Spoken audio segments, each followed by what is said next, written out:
এখন আর রেস্টুরেন্টে গিয়ে চিকেন ফ্রাই কিনে খেতে হবে না। ঘরোয়া উপায়ে ঘরোয়াভাবে খুব সিম্পলভাবেই বানিয়ে নিতে পারেন চিকেন ফ্রাই।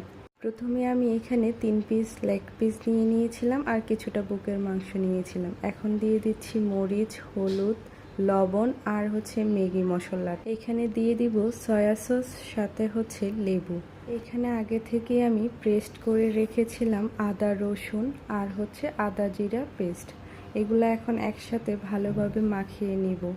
তারপর রেখে দিব 1 ঘন্টার জন্য রেস্টে। এখানে 1 ঘন্টা রেস্ট হতে হতে ফ্রাইটা কোট করার জন্য ময়দাটা প্রিপেয়ার করে নিব।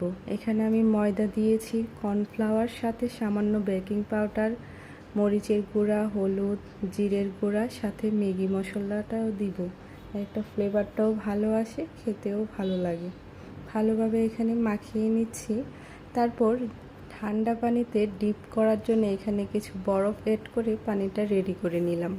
অপর পাশে একটা কড়াইয়ে পর্যাপ্ত তেল দিয়ে নিব আর 1 ঘন্টা পর সেই মাংসগুলোকে এখন ময়দার সাথে ভালোভাবে কোট করতে হবে।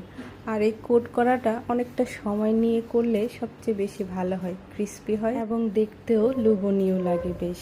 এখানে আমি খুব ভালোভাবে আলতো হাতে অনেকক্ষণ যাবৎ কোট করে নিয়েছি। কোট করার পর ঠান্ডা করে রাখা পানিতে ভিজিয়ে আবারও সেম প্রসেসিংয়ে আলতো হাতে আস্তে আস্তে কোট করে নিব। ভালোভাবে কোট করা হয়ে গেলে ভালো করে ঝেড়ে ঝেড়ে উপরের যে ময়দাগুলো ঝেড়ে ফেলে দিতে হবে এবং এমন একটা টেক্সচার আসবে গায়ে। এক এক করে সবগুলা এইভাবে আমি অল্প আঁচে অনেকটা সময় নিয়ে আস্তে আস্তে এপিঠ ওপিঠ ভালো করে ভাজি করে নিব। আর এটা খেতে আসলেই কিন্তু দুর্দান্ত ছিল। যদিও আমার ভিডিওটা অনেক আগে করা আর এখন আমি লং ভিডিও হিসেবে দিচ্ছি। আপনারা চাইলে আমার এই প্রসেস মতো আপনারাও ঘরোয়াভাবে বানিয়ে নিতে পারেন, খুব অল্প সময়ে অল্প উপকরণে, যা বাচ্চাদের বাইরের খাবার থেকে ঘরোয়া খাবারটাই ভালো। আমিও চেষ্টা করি টুকটাক আমার ছেলের জন্য ঘরোয়াভাবে বানিয়ে দেওয়ার জন্য। ও ওইভাবে এখন ওইভাবে খেতে পারে না, তবে টেস্ট করে ওইটাই ভালো লাগে। অনেক দিন যাবৎ ভয়েস দিয়ে কোনো ভিডিও দিচ্ছি না, লং ভিডিও, তাই আজকে কেমন যেন একটু আনইজি লাগছে। আর সম্পূর্ণ ভিডিওটা দেখে কেমন লেগেছে রেসিপিটা অবশ্যই আমাকে কমেন্ট করে জানাবেন। অনেকটা সময় আস্তে লো হিটে ভাজি করে নিব। ভাজি করা হয়ে গেলে তেলগুলো ঝরিয়ে একটা টিস্যু পেপারের উপর রেখে দিব, যেন আলাদা করে যে তেলটা এটা শোষণ করে নেয়। এক এক করে সবগুলো এখন ভাজি করে নামিয়ে নিচ্ছি।